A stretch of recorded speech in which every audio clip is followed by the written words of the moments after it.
चर्चित teacher, students की पहली पसंद के तौर पर जानी जाती हैं नीतू मैडम। लड़ाई आज के समय में स्टूडेंट्स के लिए सबसे ज़्यादा किस चीज़ के लिए है? पढ़ाई के लिए है या सिस्टम से लड़ाई? अपने राज्य में रोजगार का डिमांड करो। अभी मैं अगर 2 तारीखों का जिक्र करूं, 24 अगस्त और 31 जुलाई, बहुत बड़ा आंदोलन हुआ, हिरासत में भी लिया गया, जबरदस्त विरोध दिखा, कंट्रोवर्सीज हुई।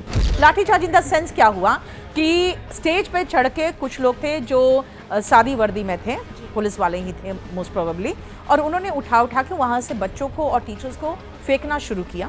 आपको लगता है कि क्या ये जो बच्चे स्टूडेंट्स अपनी आवाज़ उठाते हैं या आप जैसे टीचर्स जो अपनी आवाज़ उठाते हैं, ये सिस्टम तक पहुंचती हैं या सोशल मीडिया तक ही सीमित रह जाती हैं? क्या लगता है? देखिए, हम लोगों ने जो 24 जुलाई को ये मार्च किया था डीओपीटी के तक, ये जब हमें डीओपीटी से मिनिस्टर से मिलने का मौका मिला तो उन्होंने सीधा कहा था कि आप लोग 250 टीचर्स थे जो आप लोग इधर आ रहे थे, वो हमें सब खबर थी, तो उनके पास सारा इन्फॉर्मेशन रहता है। और मैं आपको बताती हूँ कि अगर हमें सिस्टम दुरुस्त करना है तो हम सरकार के खिलाफ हो हल्ला मचाने से अच्छा है कि सरकार के साथ मिल के काम करें। ताकि भाई आप 6 महीने का जो एक ब्रैकेट है, एज रेकनिंग का डेट है 1/1/2025 कर दो, उसमें चेयरमैन नहीं माने और हमने जब कहा कि एडिक्विटी हटा के आप टीसीएस को लाइए क्योंकि इनके पास तो अपने सेंटर्स ही नहीं है, तो देखिए उनके पास भी कुछ ऐसे इनपुट्स थे कि क्या आपको टीसीएस फंडिंग कर रही है। मैं लिटरली बताती हूँ, मैं बहुत अच्छी हाउसवाइफ मटेरियल थी।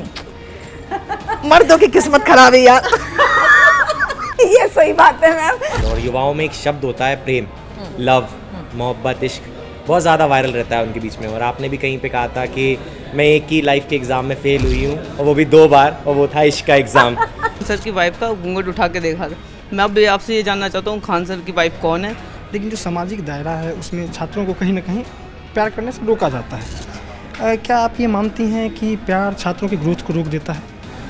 देखिए, सबसे पहले अगर आप कहोगे मैंने बच्चों को मना किया है, प्यार अभी मत करो, यहाँ पर तो हज़ारों बच्चों का लाइफ ख़राब कर रहे हो आप, तो इसीलिए उन पर बहुत सख्त कानून बनना चाहिए। एसएससी एग्ज़ाम था, उसको लेकर के इतना बवाल हुआ और आप खुद सड़क पर उतरी और छात्रों के साथ उतरी थी। जो बच्चे तैयारी कर रहे हैं मैम, दिल्ली से आए हैं, गांव से आए हुए हैं, घर से पैसा आ रहा है, दिल्ली में आकर के तैयारी कर रहे हैं और यहाँ पर काम करते हुए पढ़ रहे हैं, लेकिन वो सक्सेस नहीं हो पा रहे हैं और वो निराश होकर के फिर चले जाते हैं गाँव।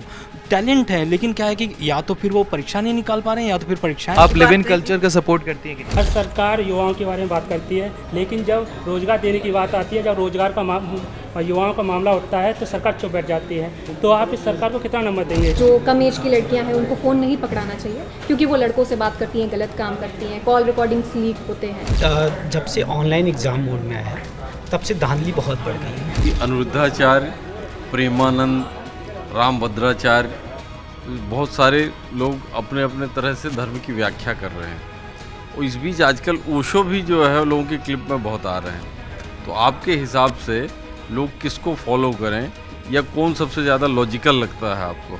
हमें धर्म के बारे में समझना पड़ेगा कि धर्म इज़ नॉट समथिंग जो कहते हैं ना पैरानॉर्मल चीज़ है, ये वे ऑफ लाइफ सिखाता है। गाना बड़ा मशहूर हुआ था कि ना मेरे पति मेरा देवता है, तो बहुत ही पॉपुलर। प्यार के लिए ये कहा जाता है ना कि सारी दुनिया छोड़ दी जाए, तो एक बड़ा मशहूर गाना है कि छोड़ दे सारी दुनिया किसी के लिए, ये मुनासिब नहीं आदमी के लिए। तो वो जैसे ही आदमी को लगता है कि यार ये प्रैक्टिकल नहीं है, प्यार प्रैक्टिकल नहीं होता, तो धरातल में आ जाता है। फिर वो कहते हैं कि प्यार ना हो ना सही, साथ में रहना तो है ही है, ज़िंदगी तो ऐसे ही काटनी है। बहुत विरोधाभास है, जीवन इतना आसान नहीं है। अभी जो बच्चियां हैं कम उम्र की 17-18 साल या 20-21 साल की, वो घर से शादी करने के लिए अपने बॉयफ्रेंड के साथ या किसी भी रीज़न से भाग जा रही हैं, घर छोड़कर चली जा रही हैं। जिस टाइम उनको करियर बनाना चाहिए, पढ़ाई लिखाई करनी चाहिए, अपनी करियर पे फोकस करना चाहिए। अगर एक बार बीपीएससी हो या यूपीएससी हो, तो अभी भी यूपीएससी बीपीएससी को लेकर चाहे वो यूपी हो बिहार में इतना क्रेज़ क्यों है? लड़कों के सपोर्ट में उनके लिए आप सपोर्ट में खड़ी रहती हैं, जो भी छोटे गांव से बच्चे आए हैं, पढ़ने के लिए आए हैं, उनको आप इमोशनली सपोर्ट करते हैं कि लड़कों का रोना क्या होता है, उनकी क्या इमोशंस होते हैं उनको लेकर। तो ये इंस्पिरेशन कहाँ से आया? आप बच्चों में देख के किया कि घर परिवार में कैसे? कि जो कैरेक्टरलेस हो जाते हैं, चाहे वो मर्द हो या औरत हो, अगर वो मुंह मारना शुरू करते हैं तो सेकंड में नहीं रुकते हैं, वो थर्ड एंड फोर्थ ऑप्शन भी तलाशते हैं।